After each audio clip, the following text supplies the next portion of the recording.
You're listening to Members of the Jury, the show that takes you straight into the trenches of justice, where the passion, players, and consequences are real. Each episode, we examine current events happening in the system. From the battles in courtrooms to the streets demanding reform, we bring those stories here to you, the members of the jury, because we aren't afraid to take it to the box. Happy Freedom Friday, members of the jury, and welcome back to another episode.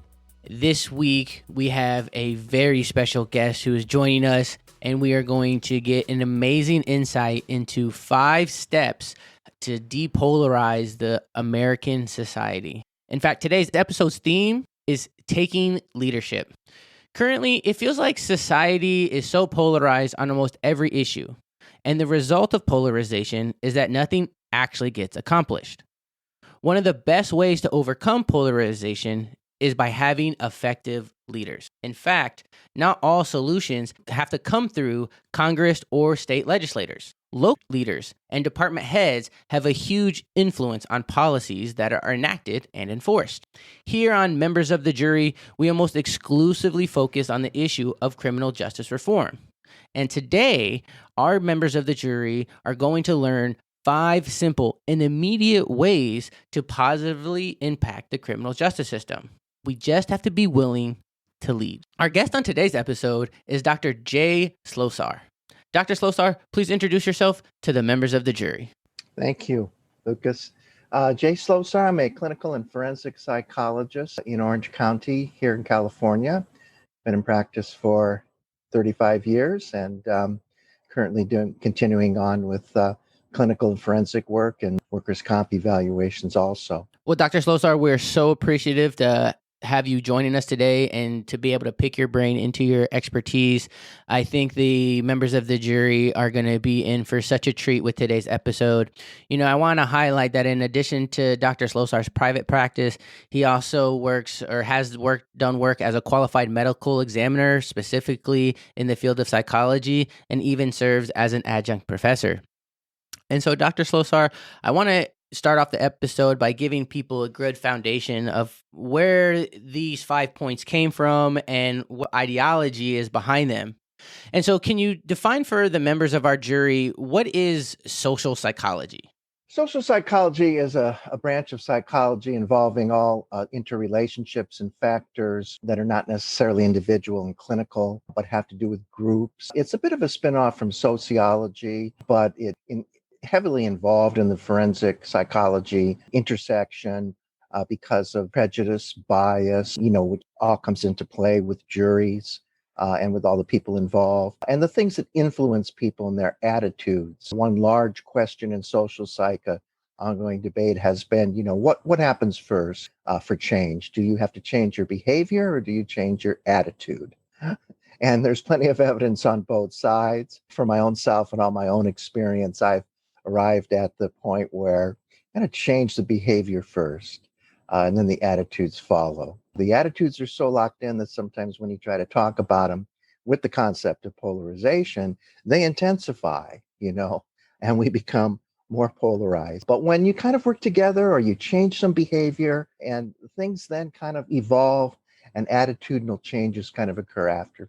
That's my position on that classic kind of debate. But those are the broader issues that social psych look at, and they have tremendous implication from eyewitness testimony to prejudice, bias in the forensic system. Well, thank you so much for that great introductory to social psychology. And I think it's so important that the audience understands that's such a principal foundation in law. I mean, if anyone is familiar with the Ruth Bader Ginsburg movie, there's actually a really fantastic scene where she's confronting her daughter who is just coming of age and it is a different generation than what Ruth Bader Ginsburg grew up in. And she had this quote that was something along the lines of, is the law dictated by behavior or does behavior dictate what the laws are? And that is such an crucial role. And as you said, it has such deep roots in the law and how it's perceived in all of its components. And so we're really appreciative of that quick insight. For the audience, I I also wanted to give a quick shout out to Dr. Slosar's website, depolarizationdiscourse.com. And you can specifically go there and access his article, which we'll be getting our sources from on this episode, which is The Criminal Justice 5 Steps to Depolarize American Society. And we'll also have a direct link to that article in the show notes. So I highly encourage the audience to check out this article, as well as many other resources that Dr. Slosar has provided.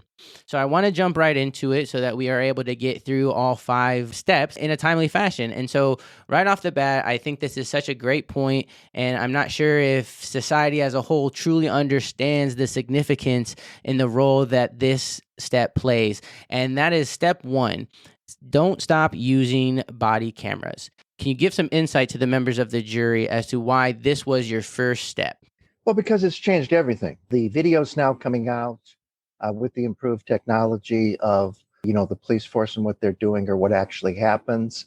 You have to put them in context. Sometimes they, only get parts of it in that. And finally, it became so prevalent that the police themselves began to put body cams in their cars.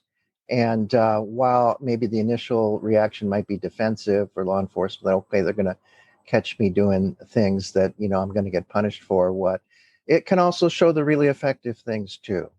And I think that's an important message for the public to see when law enforcement does a good job, and carries things through as best they can, So it just provides that objective barrier that breaks down the strong mistrust we have, that fosters polarization, this breeding mistrust, of authority or law enforcement and criminal justice. And one wrong case, one shooting or thing that goes bad, just permeates through the news, and creates multiple divisions amongst people in viewing how law enforcement may respond. But the body cams are important. There's, primarily evidence in showing it helps. There's some that say that it doesn't. But, I put it first because of it's been the most major change that's happened. And, most police, large organizations have the cameras on the cars and things, and that require them to be on to show all the stops. And so it was just a critically important change with technology. But I think overall it's for the better. One major area that comes up is when there is a incident and then it's videoed, when to release it. The side that feels wronged is often release it. And the investigation has to take its course on it. And there gets to be that mistrust that did you release all of it and this and that kind of thing too. But still, overall, it's an important aspect, and it's an important aspect of accountability. And I think for law enforcement, criminal justice, it sends the message, okay, we're accountable. Here it is. We're willing to video everything, and show it. And so I think it's like a step, to me, it's a step forward of an effort to connect with the public and form a basis. You brought up some excellent points. And I think the first one that caught my attention was the fact that it can accurately capture both the good and the bad. And I think one of the things that I realize, especially in 2022, is how advanced in the technology we've come as it relates to body-worn camera.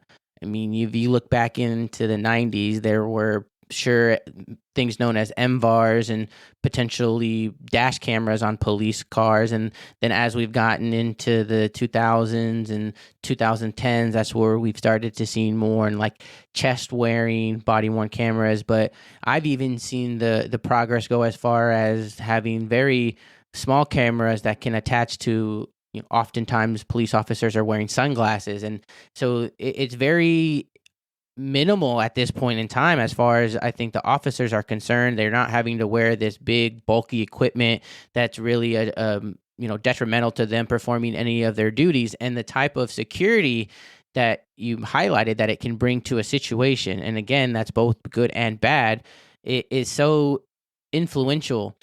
The second thing that I think that I'd like you to go into a little bit more was you commented on whether or not the presence of the body-worn camera changes behavior. And could you just give the members of the jury what behavior you're talking about as it relates to the presence of the body-worn camera? Yeah. I mean, I think the accountability, when you know that you're being If I'm doing a session and I know I'm being taped or watched, I mean, that changes the dynamics. And so, I think it will lead to more professionalism in the responding in terms of, following guidelines, rules, et cetera, in approaching people or talking, separate from, the aspect of recording the really bad incidents or the, aggression or different things that could happen.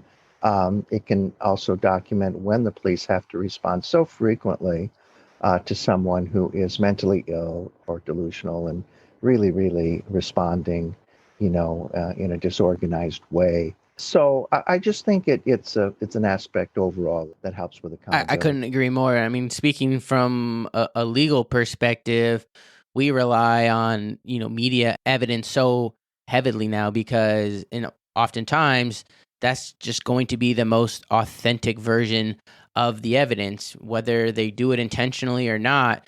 There's just an inherently kind of bias leaning that exists when police officers write a police report. They are inherently writing it, although they think that the person that they have just arrested did the crime that they believed happened.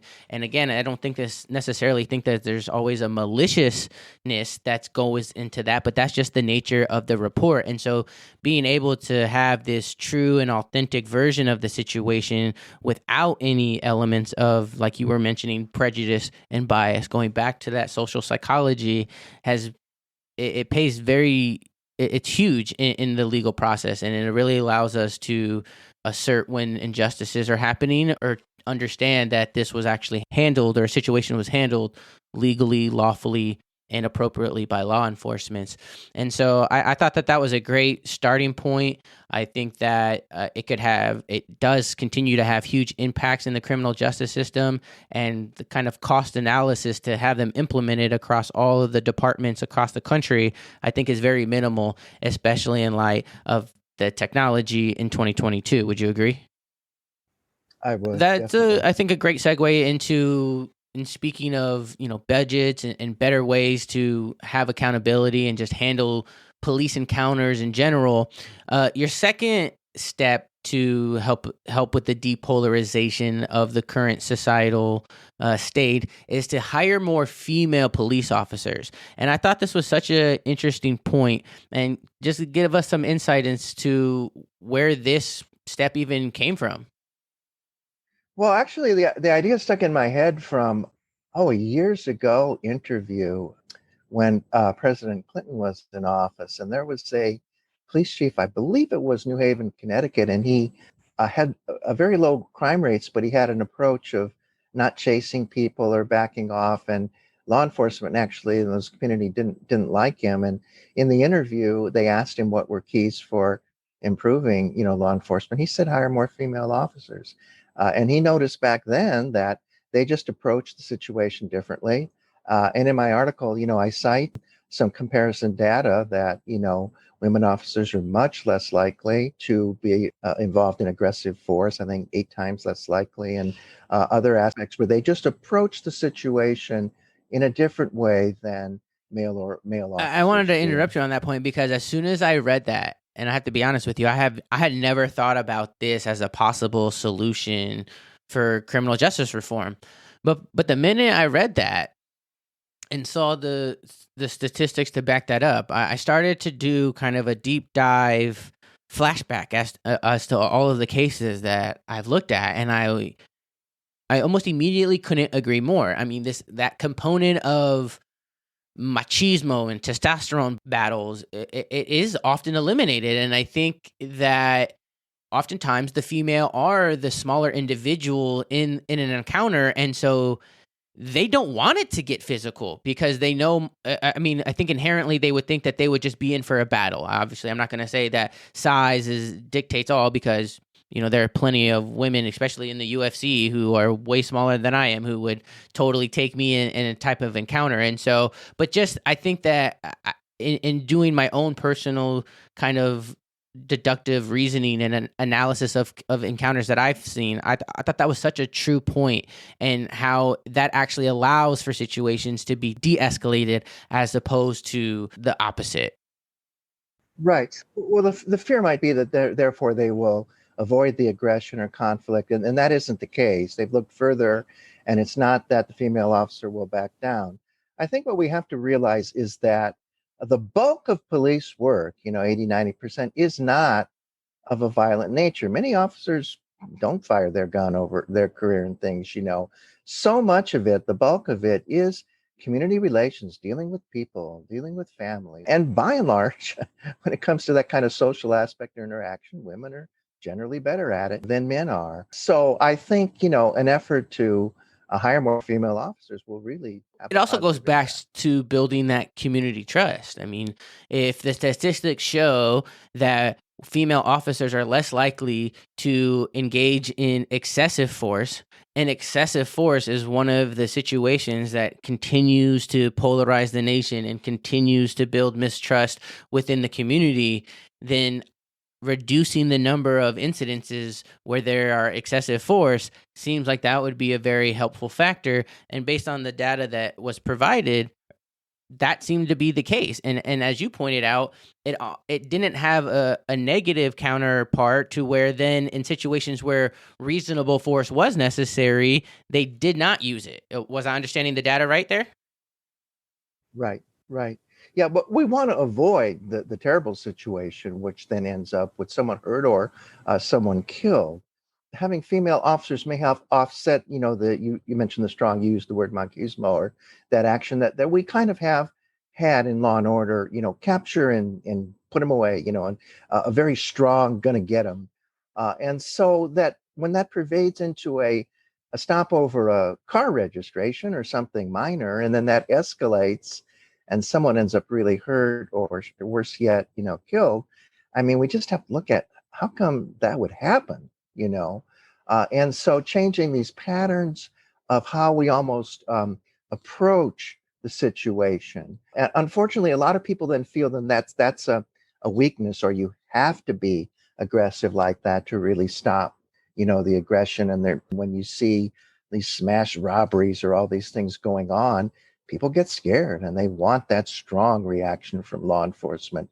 So it's a contentious battle going on even now with the increase in crime and some aggression, people demanding, the stronger law and order law Well, and I enforcement. mean, whether there's a lot of different emotions that can go into, police use of force, but I think it's a fair statement to say that, when people do unfortunately get killed by the police during the commission of a violent, active crime, there's way less empathy and sympathy and calls for injustice than in the situations where, like, as you indicated, it started from some type of very misdemeanor infraction type conduct where there was no need for things to escalate beyond that very minimal, traffic violation, jaywalk, unlawful selling of tobacco, and so absolutely, I think that if there's data that supports an effective solution on how to minimize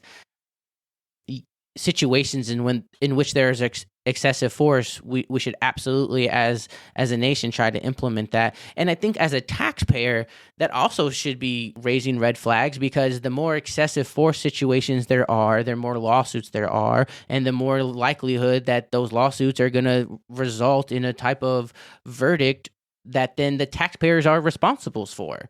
And so if we want to have a better overall impact on situations, those immediately involved, and then also as a taxpayer and society, then I think that we really need to implement that.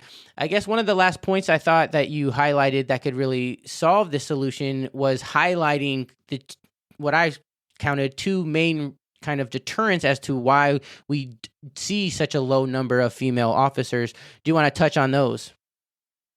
Oh, yeah. Well, it's just the aspect of the maternal aspect, or if they have children, and the role of the woman versus the male in a relationship, and that, and providing, for law enforcement, it seems funny. I think most people don't associate with to have childcare, those same kind of features that other employers would have, that would allow parents, and women to be in the workplace. So just that adaptation of the workplace to accommodate women when primarily I think the system has been set up to I'm not a accommodate woman, men. so I can't speak from experience, but I think that there's always that type of transitional period when women are trying to break through the glass ceiling of such male dominated spaces. And we've seen it done in industry after industry. And I would really like to see that happen as well, because after being introduced to that step, to that type of thinking, I personally think that that could have such a huge positive impact.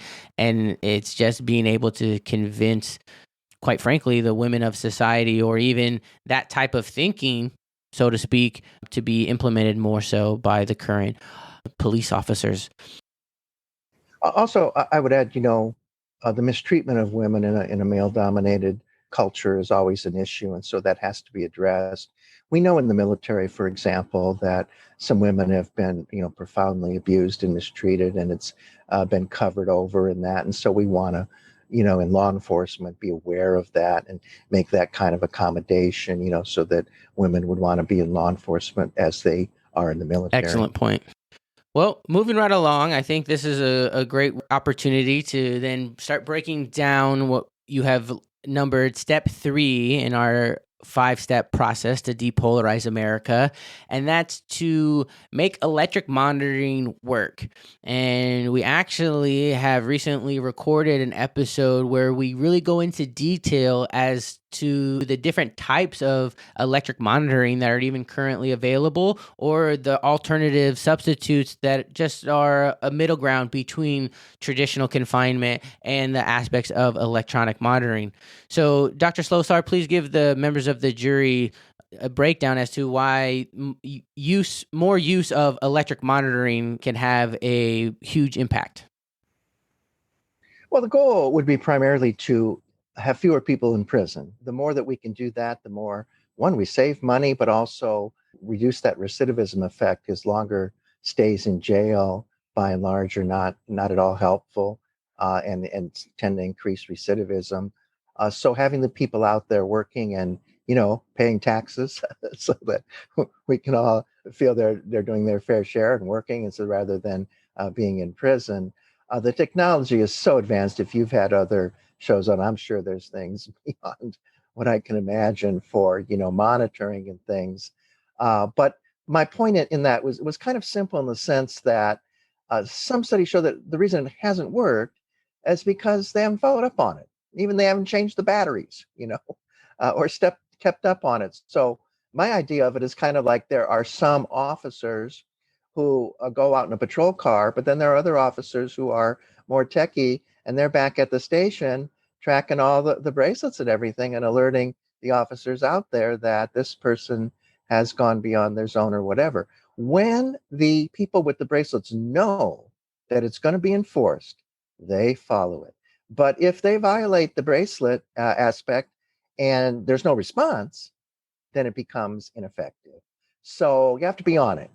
And that takes follow through, and just a consistency and persistent effort, that if you're going to use it, that you follow through. I'd like to get your expertise to the counter argument of what I imagine certain people in society would say, that being on some type of electronic monitoring isn't really punishment, and it's not a deterrent to future criminal activity. What would you say to someone who held that position? Well, it gets back to risk assessment, that we have to use it, wisely. Again, misdemeanors, first-time offenses, and these things. Someone participating in a substance abuse program, we have to use it wise. So we don't want to use it in real aggression, or things where people should stay in prison. The research seems to show that when you follow through on it, it works. Longer term, maybe the verdict's still not out, but it's still a progressive, positive approach to use. And there are so many other societal conditions for, someone getting in trouble again. But we get back to that model then of a capture and real strong punishment in that, So we just have to look at the cases and that. But by and large, I think it really has a lot of promise. and is being effectively utilized. Absolutely. Even already. I'm a huge advocate for it and would wish and like to see it get implemented way more, especially like you said on first, low time offenders. For those people making that argument, that you just made, I would say, well, let's do a pros and cons and look at the alternative of keeping them in jail, you know, and all the negative impacts of that versus having a bracelet, like it's jewelry, to be out there and be productive in some I'd like ways. to dive just a little deeper into that. Looking at it from the individual point of view who is now on electric monitoring, who is now going to get that alternative as opposed to actually being sent to, a traditional confinement type facility. What type of psychological impact or, what is the significance of that or of that situation or avoiding, the traditional ways in which a person is confined? Well, just compare the two environments. With the people you're with in the situation in jail, and being out and possibly working and being in a more normal work environment. I mean, it's night and day. As far as that goes, it's night and day in terms of general health purposes, even in terms of capability of what you could eat. You know, being out and not in prison. So again, there's to me there's a stark comparison of it, and it has positive health aspects in all ways. And again, if it's monitored and followed through, I believe it can be very I effective. think I wish more people became aware of it because I think that they would be bigger advocates for it because it's a money saver all around. It takes the burden off the taxpayers from having to house individuals 24/7, provide for them multiple times a day. Whereas when they're placed on electronic monitoring, it's a fraction of the cost, and the majority of the expenses are on that individual, just like they would be to have shelter, to feed themselves, and to be able to potentially even work and better their situation as opposed to making it worse. One of the things you mentioned in that was how actually, and it's kind of connected to our next step, but I think that this is a real alternative to addressing the next step, was that the majority of people currently, I think the number you quoted was 2/3 of all persons currently incarcerated aren't even convicted yet of any kind of crime. How do you see electric monitoring playing a role as it relates to essentially 2/3 of the current incarcerated population? Well, I mean, it can be effective down the road, but I mean, the process there with a backlog like that is just, moving cases forward or, having a more efficiency to move cases along, and then, determine whether the monitoring would fit in. Certainly, it always becomes an alternative of having someone out of jail rather than in jail when they're not violent, but the matriculation of cases or that aspect, I think that's a whole nother separate problem that, would need to be addressed in large metropolitan areas. Of course, One that of can be a the other big things problem. that you had noted under step 3, making electronic monitoring work, was a now retired judge Alm, I think I'm pronouncing that right, out of Hawaii, and a type of probation that he developed. Could you give the members of the jury some insight as to that program and what you thought made it so successful? Yeah, he started it and an innovative program. It had follow through. That was one of the main things, and they did a follow up study also. So it's kind of really, a very basic thing of designing it and staying on it.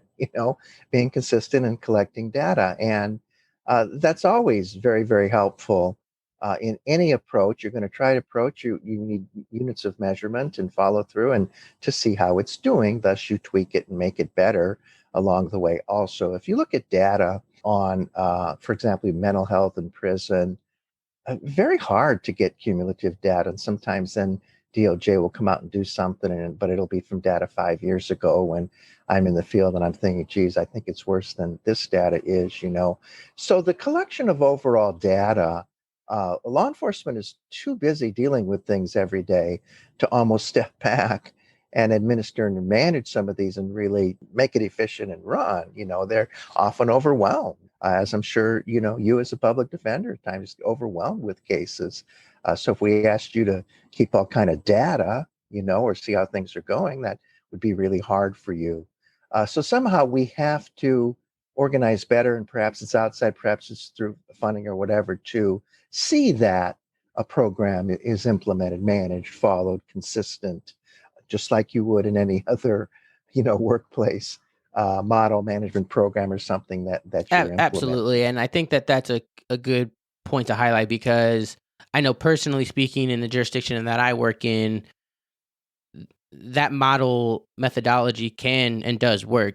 I think when I read this article, I thought this would be also a great place to add in things that are known as collaborative courts, homeless courts, drug court, behavioral court, because those types of courts like to highlight and focus on the root of the criminal activity, and it takes away the traditional carrot and the stick type of thinking, and really allows an opportunity to place these individuals who have caught themselves in an unfortunate criminal situation with an opportunity to actually address the underlying root cause, to not only better their situation, but also to make whatever the criminal situation was whole and provide any remedy that needed to be done.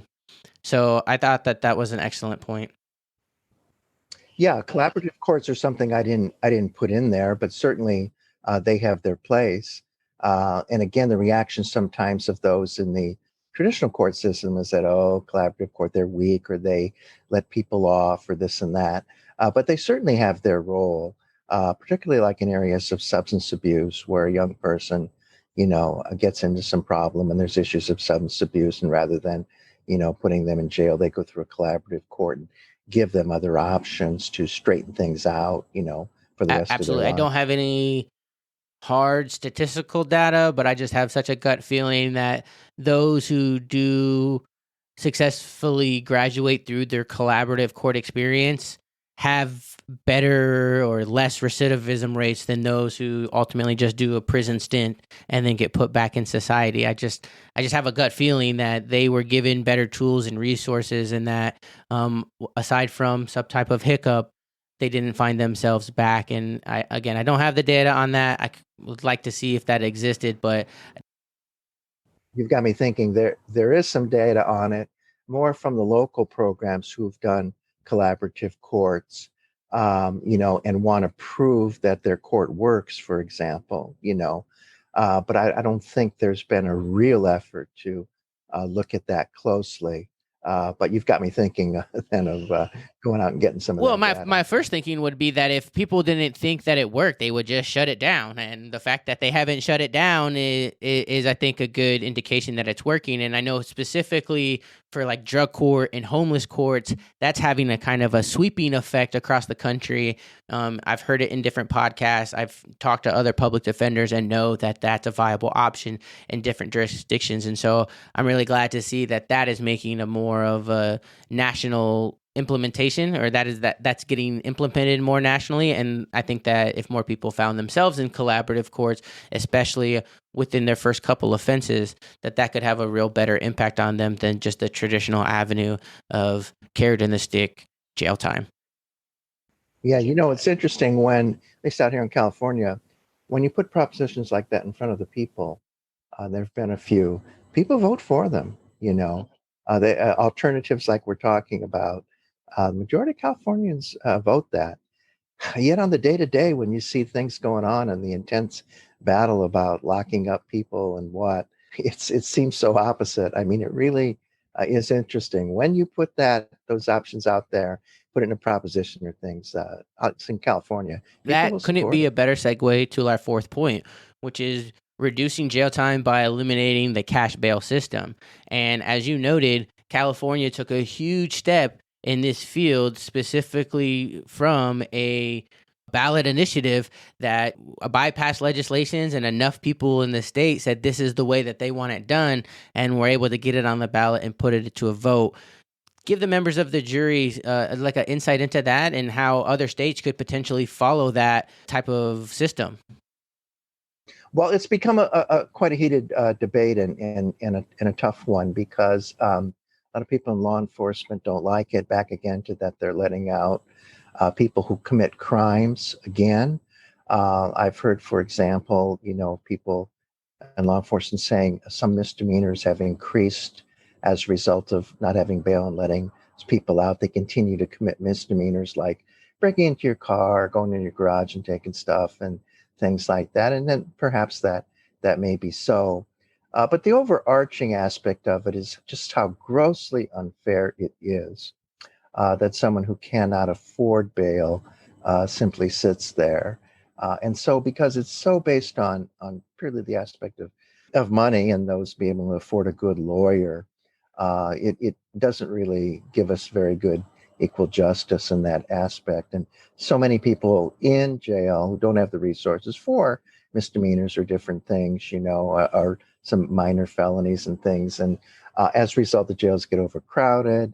And you get back into the problem cited earlier of how many people are sitting there in jail. But I think that, so like the diversion law in California and these things, trying to do ways to kind of offset this and keep people out of jail.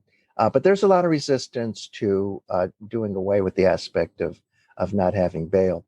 The fear that I think a lot in law enforcement or judges have is that they will have no bail for someone who will go out and commit a serious crime.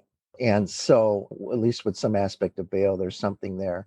So I think, we have the resources psychologists to do this and do risk assessments and say, well, maybe this person shouldn't be let out on bail. Or as I mentioned in the newer article, I've written a forensic mental health hospital place for the person who, if you let them out, they're probably going to do another misdemeanor or something again, but to put them in a place where they get resources and don't repeat themselves, because we see the same people going in and out of the system time. I think people's abrasiveness to getting rid of the bail system is just that it's been the system they've known for so long, and they actually haven't found themselves in having to be involved in it or experience it. Because I could tell you, well, yeah, the biggest opposition is certainly the bail bondsman.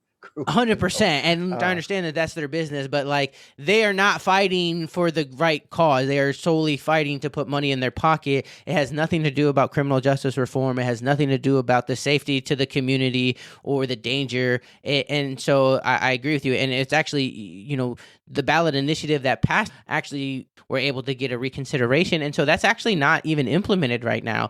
I could say, legally speaking, the California Supreme Court has intervened themselves by way of two specific cases. One is the case of Humphreys, and the other one is In re Brown. And what those cases amount to is basically the elimination of cash bail solely affecting the poor, because there is no reason why an individual charged with homelessness who can't afford a $250 bail has to sit in jail for 45 days, but the person charged with murder or some type of violent crime who can afford $10,000, $100,000 bail is out roaming the streets, when by definition their alleged crime is more dangerous and is more harmful to the community. And so there definitely needs to be some type of reform, because it is unjust to a lot of the misdemeanors. And I understand by just quick elimination, the fear is that they'll just go out and do it again. But as you highlighted, that's where that risk assessment comes in. And it takes into account the person, the crime, potentially the reasoning behind the crime, and their financial situations. And that's what I really am appreciative about the Humphreys case, because it basically puts the onus on the judges. And it says, first and foremost, you have to decide, is this case, based on the allegations, a case where the individual is too dangerous for the public, yes or no? If yes, you're able to set no bail. If no, and you are going to set bail, the bail amount has to be an amount that the individual can afford. And so it eliminates the bail schedule. It's supposed to be a true, authentic analysis of that individual as they stand. Obviously, In re Brown basically talks about how the Supreme Court realized that a lot of judges in California aren't abiding by that, or they're quickly saying that someone is just too dangerous for society and finding no bail, as opposed to setting bail in lower amounts. And it is a mess, but I'm just grateful to see that there is some reform fights happening, because the bail system right now is atrocious, and it is a big issue. Well, thank you for telling me about those cases. I mean, as you were talking, I was kind of thinking, okay, it's a sliding scale, for bail based on what you can Absolutely. No, afford. totally. And, in every case that we have, at least as public defenders, every person has to fill out what's called a financial declaration, which is basically a deep dive into their current bank accounts, their assets. And it really, and obviously a lot of our clients don't have any money. And so bail is still set because there are nonprofit organizations. People do have families that can chip in, but it makes it way more palatable than someone being, unemployed and having bail set at $500,000 because that person's never going to be able to afford it. Right. Yeah, the dilemma is now that even if, let's suppose it's not so major an offense and the person has no bail, so they're let out, but they're not in a psychological or place with resources. And so a month later, they're back in for something else. And then that's where the others attack and say, well, what, so you let them out? They do something else and steal or just hurt somebody out and come back in. So that's been the counter argument to it. But it's so essentially unfair the way it has been, and it stacks people up there in jail that it needs Well, to and be that's addressed. exactly where I was saying that electronic monitoring actually is finding a place in bail reform because it's a happy medium. It says, look, this person isn't overly dangerous or violent, but they should have some type of supervision, some type of attachment to the court, which is normally what bail is. So some person long ago thought, okay, if I have a lot of collateral from this person, then that eliminates all flight risk and danger that they could potentially go out and commit. And we know that that's not true because we see people who've posted bail who have then fled and who have posted bail who go out and commit crime. So, the cash bail system is not some end all be all method. And so what's we're seeing in bail reform are alternatives. So yes, we're going to let you out, but you have to check in with a probation officer. Yes, we're going to let you out, but you're going to have to be monitored by an ankle bracelet. Yes, we're going to let you out, but you're going to have to be monitored by an alcohol bracelet that detects and ensures that you don't have any alcohol. And at any moment in time, if we get notified of a violation, well, that's a violation of your bail condition. Now you are going to have to serve or await your trial or your resolution in custody. And it's giving these people at least the benefit of the doubt, which they should be entitled to, because we are innocent until proven guilty. And that's what my biggest issue with the bail system is that so many people are basically having to sit in jail for months on end, years on end, if we're talking about COVID, without even actually being convicted or having a lengthy criminal history. So I thought that was a really great point. Well, what you're talking about there, as you go on, is a very active, progressive changes of a lot of evaluations and embraces these things. And I mean, really, as you talk there, it's a lot of change, and it is hard to implement that or also to see the other side of the people we're asking to make those changes. And I pointed out earlier, like about your role as a public defender and the amount of work they have and et cetera. And then to make these changes, I have a lot of sympathy for them. It could be a difficult thing. We need to make these Yes. changes, but we need to somehow plan the resources, just like we need to provide more resources for our police officers to do a better job, and not ask them to do things they're not trained to Absolutely. do. And I think one of the crux or really one of the fundamental pillars of these 5 steps of depolarization, and what I'm realizing is it's money saved by the taxpayer, and that allows us to have more resources to allocate funds differently and appropriately Right. to subsections of police departments, or better pay or less hats that they have to wear, employ them with coworkers who are social workers, who are caregivers, because Yeah. yeah, I agree with you. And so by implementing a lot of these changes, we actually save money to then have better future reform systems. So I think that that's a great point. Right. It's always an effective argument for the taxpayers and cost effective and everything. In the case of law enforcement or these things, sometimes it's negated some because of the depth and emotionality and seriousness of crimes or different things and how they affect people's lives. So if you're upset or something's bad happened to you, I can't really come around and talk about, hey, we're saving money doing all this stuff. So there's a bit of a confounding thing. You have to take a step back from all the stuff going on and say that, yeah, this is cost effective. So there's two arguments, the cost effective side, but the moral argument, and sometimes come back to that. Hey, this is the right True. thing to do, isn't it? You know, and get the buy-in on that. In addition, that you can save a lot of money also. So all these things go together, if you, like you said, bail, no bail. Well, we have to have the resources, as I said, for the person who gets out, place to go, address homelessness. So the judge is sitting there. Is he dangerous or not? No. Okay, let him out.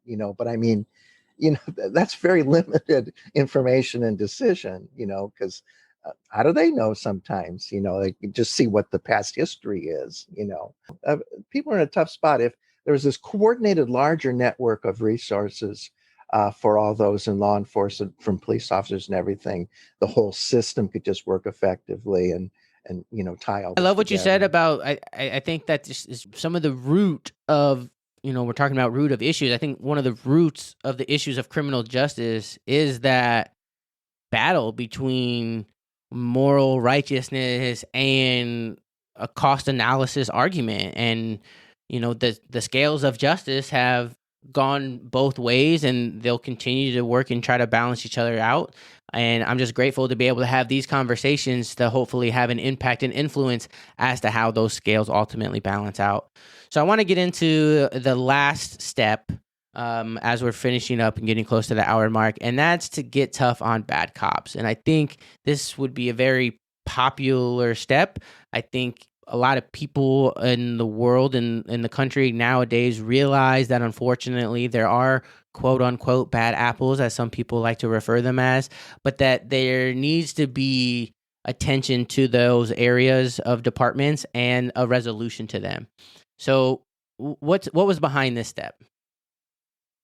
In teaching the forensic psych class, I came across some research, and then of course on the news, and the cases happening where we look back after the fact and we see an officer who had all sorts of problems and write-ups, and they were denied, or I heard some police chiefs say that, or even mayors, that they wanted to fire a police officer or release them, but they couldn't.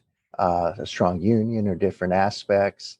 And so the research does show that when an officer is hired and they have problems early on, that's a bad indicator. That, to start out and to start having some problems right away. So I think, if we can, this is such a political aspect, but to be tougher early on and scrutinize, but more importantly, when there is something that an officer does that's wrong, that it really is addressed. I mean, I'm of the thought that, if early on, if an officer lies on a report, or falsifies a report, to me, that's an automatic ejection. But perhaps that's too harsh. I don't know. But there's just, this is what creates the blue wall and the mistrust. And then with everything happening today, more of the polarization in our society. So if law enforcement showed that they took a hand to really do that, like the cameras and those things, it would be a gesture and an effort towards the community that they're aware of the issue and addressing the issue.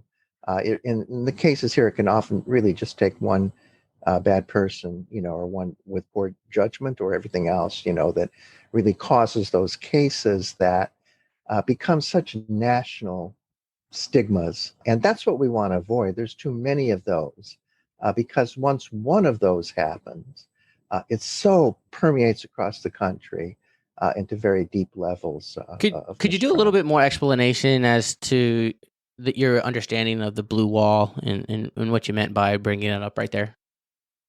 Yeah, that the officers will protect themselves, and even if they were aggressive or whatever, they would all, kind of agree or write wrong reports or false reports. A lot of it started, talk about cameras and these things. The breakthrough incident was years ago with the Rodney King trial, where we didn't have the technology we got today, but a guy was on his patio and he had one of those cams back when, and he saw the police stop, and he was close enough or not too far being on his patio, You can see the officers beating the heck out of this guy. He got his camera and he filmed it. Well, they filed reports that, were nothing like that. And so, the blue wall is that aspect that they stick together and never admit they were wrong. But even when police officers go on trial, until recently, they have juries have sided with them. They've kind of had the attitude that, like, wow, they really have to deal with the worst of the worst. And, well, if they overreacted or they did that, we really can't fault them. Gosh, I wouldn't want to be in that position. I think that tide's changing in LA, where that investigation, and it was with Sheriff Baca, and he was actually, convicted, and his other top person there. And they finally broke down some aspects of cover up in terms of when their aggression. So that breeds a strong mistrust that they typically have been able to kind of do what they want or whatever. And then the reports go in, and you can't break it. You can't break that wall, even with lawyers or whatever. The cover up, if you will, and they stick together so tightly. And if you're an officer that doesn't go along with that, you become ostracized, and you're out by that aspect. So hopefully that's getting better, but there still can be that real aspect that we've typically referred to as the I blue totally wall. get that the job is tough, that they need to be a band of brothers, that not everybody could do it, and they should have each other's back, but they shouldn't cross the line to the point where it's causing an injustice on someone else, stomping on someone else's rights to save their own. Yeah, I think the pressure on an officer to say something negative or contradict, what a fellow officer has done, that pressure is immense to be honest and point out what happened, or rather than reporting what happened and agreeing with the officer's position that may not be accurate. This is where the cameras have kind of really broken through so much of this, because it captures it. And so if you're that officer who agreed with the other officer, but we can see clearly that's not true, well, then you've filed a false report. The public has to have confidence that what happened will be accurately reported and dealt with, and and not covered up. And so if officers make a mistake, they're human and they make a Absolutely, mistake. and that goes back to there's a difference though between a mistake and a malicious mistake, and we try to highlight that all the time. Even in the other mistakes, the officer was maybe driving too fast or whatever, and something happened. But then, that to minimize that, I mean, a mistake is a mistake. But yeah, there's the malicious aspect, which I feel I address with terms of the get tough on the bad cops, because those are the ones that we want to deal with. Now, there's a mentality also in law enforcement that to deal with these gangs and these things, you really have to be strong and tough, and and that it's very, very dangerous. So you've got these two strong camps of gangs or drug cartels, and the law enforcement who has to go up against I know it's a them. popular position for defense attorneys and criminal justice reformists that they would like to see a type of national licensing type of situation for police similar to that of doctors and lawyers. If I commit a horrendous offense that affects my law license in one state, I can't then just go over to a different city or county or different state and act like nothing happened. But police officers are actually able to do that quite easily. They could be fired for absolute horrendous misconduct and just go to the next county, go to the next state, and act as if Right. they had never been a prior officer with misconduct. And I think that could have a huge implementation on officers, similar to the body-worn camera, making them more accountable, realizing that, this could have far-reaching impact if I make a mistake that is just unconscionable. And so I think that could be a huge thing implemented that could be a big factor in getting tough on bad cops. There are larger legal issues there too. So, for example, if you are on a case trying to help as a public defender, trying to help someone, and you possibly have problems with the arrest, And so the officers on the stand, usually, and tell me if I'm wrong on this, you really can't access his or her records to see, if there have been other arrests or personnel things that are similar to what you think might have happened in your case. So there's been big legal battles about whether or not a defense can access police officers' history and different things, in their case. And I guess there's a fear that, in an officer's career, there are going to be some things, and then if you keep bringing that up, it would unnecessarily aid the defense rather than the prosecution. What are your Well, it's thoughts definitely a on that? battle to get into them, but I think that if if the prosecution is able to use the criminal history of our clients against them in cases that aren't about the criminal history, then I think that that's fair games to then potentially bring in the police's prior misconduct after it's been obviously substantiated. I think it's fair game. Or again, where the trial is all about fairness and about all the players. And if you're trying to implement, certain aspects of this individual because of certain things they have done in the past, then I think that that should be able to be imposed both ways. But it can be a legal battle. It often isn't. I mean, often I think courts have prevented that information from coming. Totally. I mean, it's going to be based on judicial discretion, and that's always a tough thing to overcome if the discretion is not in your favor. So it's an interesting battle. Your point is well taken on the standard. If I can interrupt, your point is well taken on the standardization and the licensing aspect. I was thinking of collecting some data in an article like this. The training and even pay of police officers across the country varies widely. And the starting pay for some police officers in different places is not like it is out here in some of the big cities and that. And I think more of the rural officers or other places just have much less training and aspects. So a standardization of being a police officer, male and female, on a national level, might be a really good thing. A large effort, and we kind of resist the kind of regulation that, but it might help by just setting standards, and thus the officer who does in duty in one state moves to another, we kind of have some kind of standardization that they've on some kind of par. I totally know what you mean, and I totally agree with you. I mean, to think about, there are some police academies out there that are shorter than cosmetology school. And I don't mean that as a diss, and I say it all the time. I don't mean that to any slight or disrespect to anybody who goes through to cosmetology school.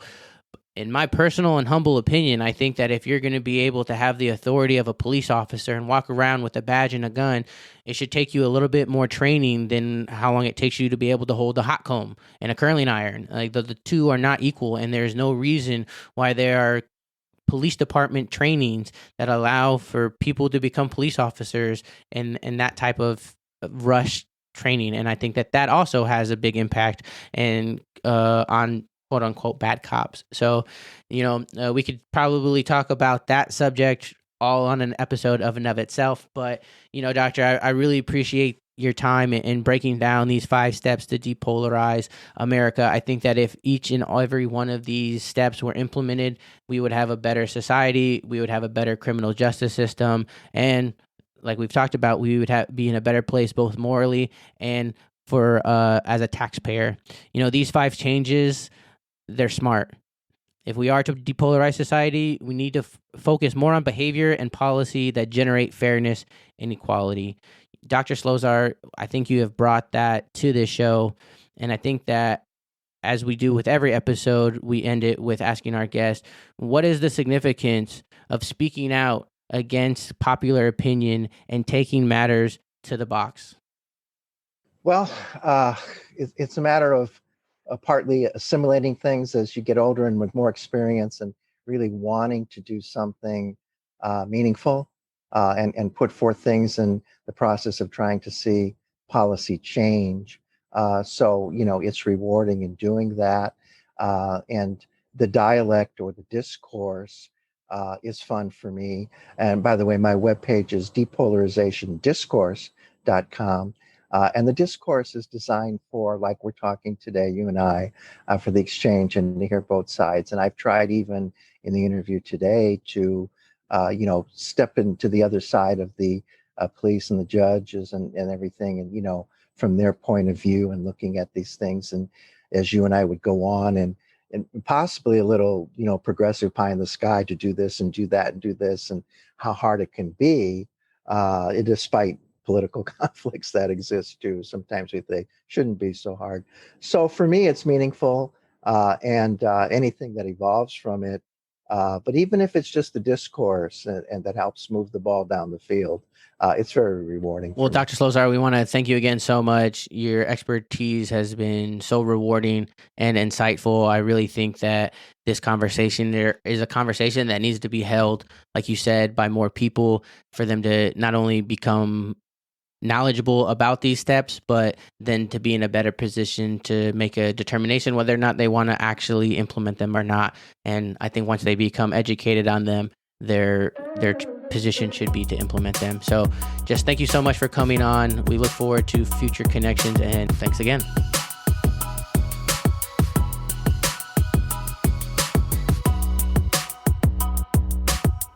Well, members of the jury, that's our show, and I rest my case. Be sure to come back next episode as we take another matter to the box. If you're a fan of the show, go ahead and subscribe. You can also find us on social media at Members of the Jury. If you want to be a guest or have any feedback, be sure to email us at lhursty@membersofthejurypod.com.